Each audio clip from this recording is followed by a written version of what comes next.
ভুল হয়ে গেছে, আমাদেরকে মাফ করে দিন, এরকম একটি বক্তব্য সামাজিক যোগাযোগ মাধ্যমে সয়লাভ হয়ে গেছে, যা বলেছেন ডক্টর শফিকুর রহমান, জামাতে ইসলামের আমির।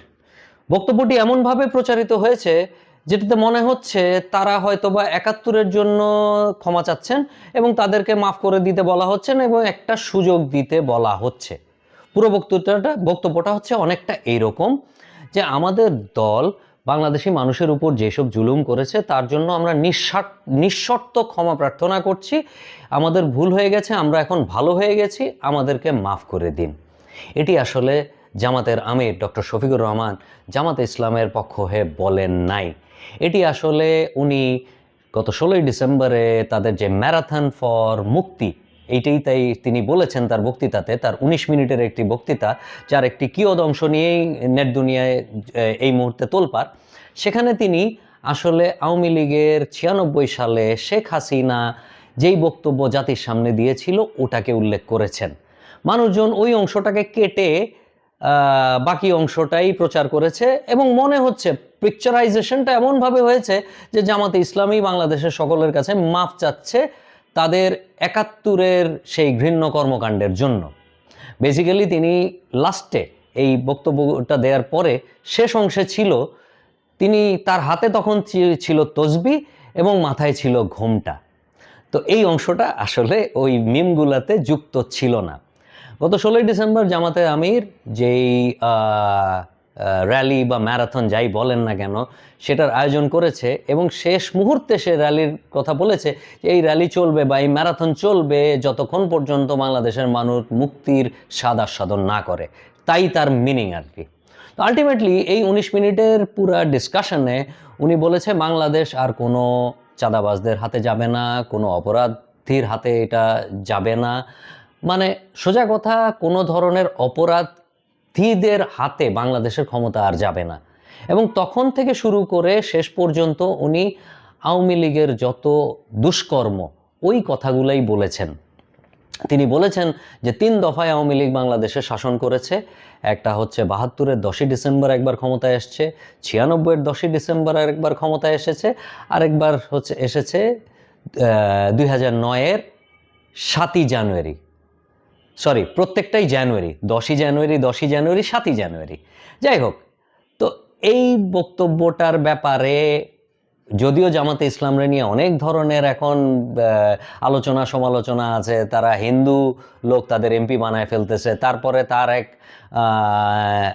আমির হামজা নামে এক আছে, সে এতদিন পরে জানতে পারছে যে জামাতে ইসলাম আসলে বাংলাদেশের স্বাধীনতার বিপক্ষে ছিল না, তারা ছিল নাকি ভারতের আগ্রাসনের বিপক্ষে। উনি ওনার বক্তব্যে বলছেন উনি এতদিন পরে এটা জানতে পারছে, এই সত্য নাকি এতদিন জানা ছিল না তার।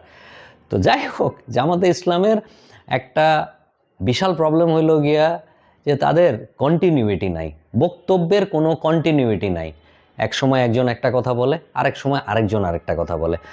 এই শফিকুর রহমান জামাতের আমির এই তার ১৯ মিনিট বক্তব্যে যেটা আমার সবচেয়ে বেশি কানে বেজেছে, উনি প্রশাসনকে বলছেন যে ওরা যেন নিরপেক্ষভাবে কাজ করে এবং নিরপেক্ষভাবে কাজ না করলে কাউকে ছাড় দেয়া হবে না। বেশ থ্রেট দিলেন, বেশ উচ্চ কণ্ঠে।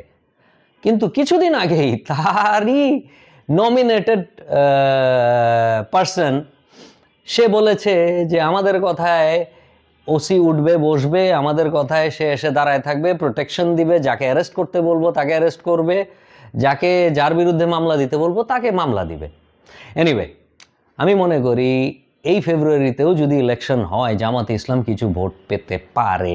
যে যাই বলুক, জামাতের ব্যাপারে অনেকের অনেক বড় বড় উচ্চাকাঙ্ক্ষা থাকতেই পারে।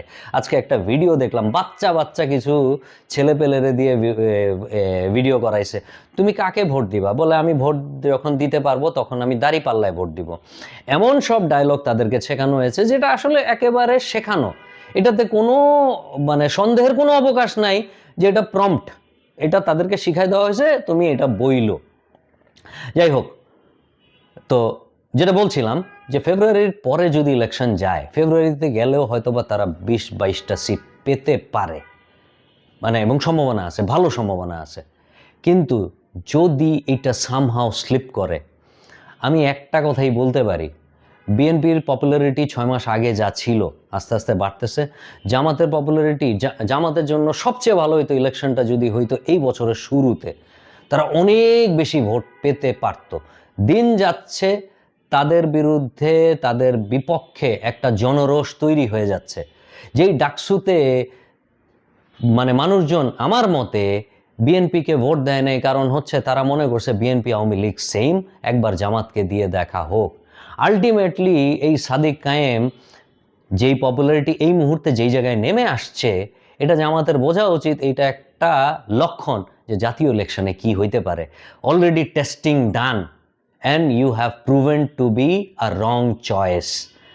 আপনাকে টেস্ট করা হয়ে গেছে এবং আমরা বুঝতে পারছি আমরা ভুল সিদ্ধান্ত নিছি। এইটা ঢাকা ইউনিভার্সিটিতে এখন প্রতিষ্ঠিত, যা ইন্টারনেটে দেখি, যা সামাজিক যোগাযোগ মাধ্যমে দেখি।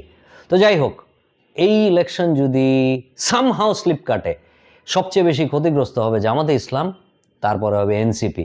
এনসিপিও 2-4টা এখনও ভোট পাওয়ার সম্ভাবনা আছে, যেটা পিছায় গেলে আমার ধারণা এমনও হইতে পারে নিরঙ্কুশ না, হয়তোবা ফুল স্কোর করবে বিএনপি। আসসালামু আলাইকুম।